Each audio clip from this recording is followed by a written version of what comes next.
guys, welcome back to the channel, and on today's video we're going to be talking about where your head is at when you're running, because I think that is one thing that has the potential to either make or break a run. And if you are a runner, then yeah, that's pretty obvious, right? So let's get into it.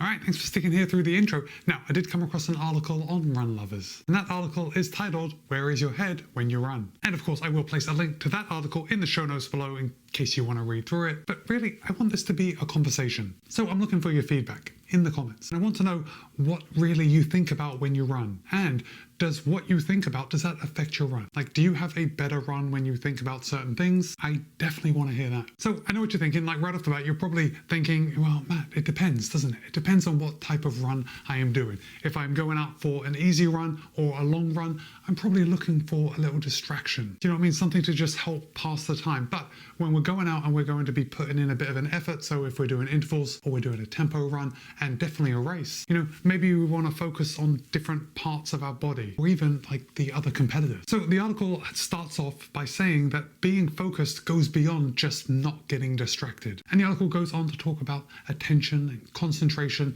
and how those are two forces that help join the mind and the body. And I think sometimes in running, they are underestimated, right? And we know this because there are a lot of us out there that like to listen to something when we go for a run. And the reason we like to listen to something is because we want to be distracted from the run itself. Now, look, I know that there are other studies out there that show that when you listen to music, you are potentially going to run faster. And yes, that could be the case if you're choosing the right type of music, if you're really into it. And I would say that when we are listening to music or when we're listening to anything, we can still pay attention to what we're doing, but it kind of takes away the concentration. Concentration may be a dirty word, right? If somebody tells you to concentrate, it's like, oh, you know, I wasn't paying attention. But concentration is more than that. To concentrate on something is to actively direct your attention to something. Do you know what I mean? You are choosing what to focus on and what to ignore based on the situation. Of course, some of you may want to actually concentrate on the music that you're listening to rather than the run itself. But I think that can only take us so far, because running is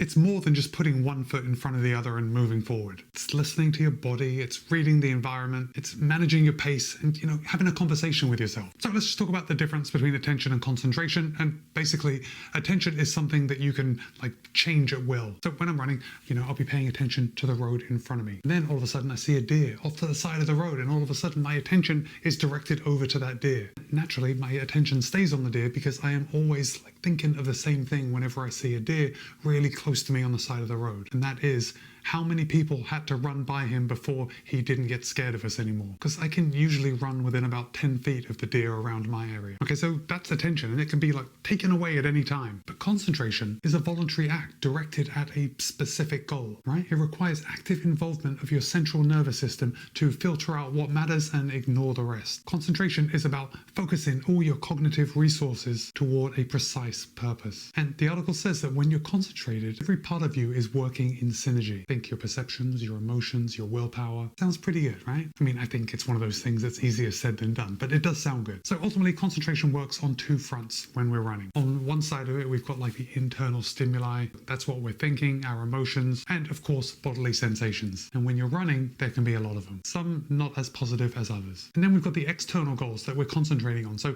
I guess it's easiest to think about in a race, but in a race, we're probably thinking about our time. When are we going to finish? You know, the goals we want to achieve. Now, according to Robert Niedever, now he's a sports psychologist, he describes attention as being on two levels or two axes. So we've got width and direction. And with the width, it's either going to be broad or narrow. And with the direction, we've got external or internal. So very basically, the broad external attention, when we're looking at the environment as a whole. So we're looking at the other runners, we're looking at the course, you know, everything around us. Then we've got narrow external. And that is when your focus narrows to something a little more specific, but outside of yourself. So every time you look at the watch, if you're looking at a runner like right in front of you and you're like, that's the person I need to catch up to. Even something like if you're running on trails and you are more focused on how your foot is hitting the ground, that's narrow external. Then we've got broad internal. This is when you're evaluating how you're feeling, like overall. That's the attention you have when you're asking yourself, how much further do I have to go? Should I speed up? Should I slow down? And this, I think, is probably going to be a very common place that runners are, because we are thinking about and listening to our body. And of course, it's very useful in moments where we need that overall assessment, which,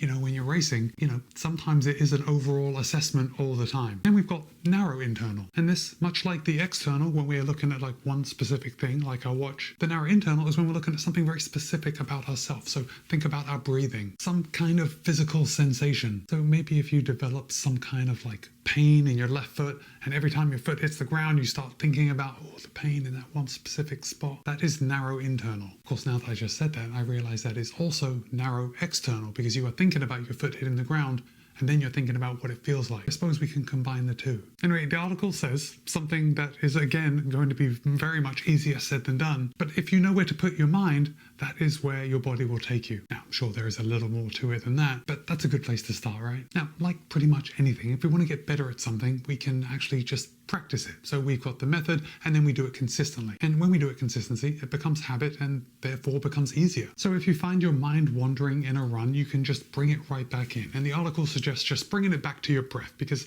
that is something that hopefully you're always doing, right? You're always breathing. And that is a great way to just bring the focus back inside. So choosing a point of focus can really help you get that attention and actually focus your efforts. So when you are running your next workout, try and bring your attention to a sensation. So think about your foot strike, your posture, your arm swing, and just hold that attention there for a few minutes. Now, on your next long run, or I guess it doesn't have to be a long run, you can just be out there running, but I want you to practice switching between the different types of attention. So 1 minute you might be focused on the outside, and then I want you to bring it inside, focus on something specific. Then you might expand it to think about how your body is feeling overall. And really, the main thing about this whole topic about paying attention to what we're doing is to be intentional. And if you're intentional about your running, then it's going to get easier. Oh, that might be a stretch. Now, easier is on a spectrum, so it can be incrementally easier. And I think, yes, if you are paying attention to yourself when you're running and you're understanding what your body is going through, and when your mind drifts away, you're able to bring it back,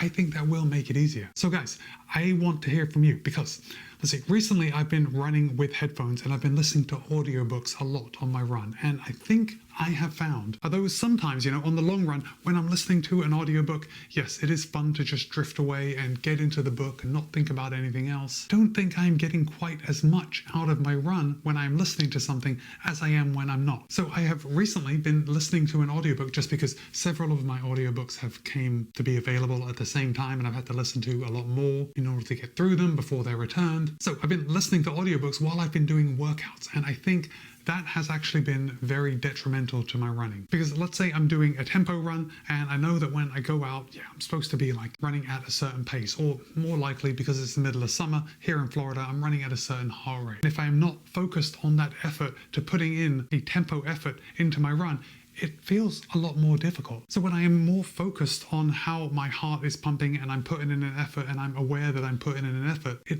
almost seems a little easier. And this is just coming to me right now. But for some reason, when I am doing a tempo run, or let's say I'm doing a race pace run in training, not a race, it always is more difficult than when I am running that pace in an actual race. Have any of you experienced that? It's taken me a lot of races to realize that that's how it's going to be. That how I'm feeling in training is not necessarily how I'm going to be feeling on race day. Because of course with race day, we've got all the culmination of our training. We're excited, like we're reaching our goal. And I think the reason that I feel that way is because when I'm racing, I am just 100% dialed into the effort that I'm doing. And on training, maybe not as much. And look, I've got no scientific backing for that. I've just noticed that's how I feel in training and in racing, and when I'm listening to stuff and focusing on the stuff that I'm listening to rather than focusing on the effort at hand. Any of you relate to that? Definitely drop a comment and let me know. And I also want to know if you listen to stuff on the regular while you're running, and if you don't, when do you not listen? Like, when do you listen to your body? Drop a comment and let me know. Because I was just talking about listening to stuff, I want you to drop the headphones emoji in the comments, just so I know that you made it to this point in the video. And if you are still here, thank you. But for now, it's Matt B. This has been a video on paying attention when we're running. Be kind, be happy, run well. See you in a couple of days.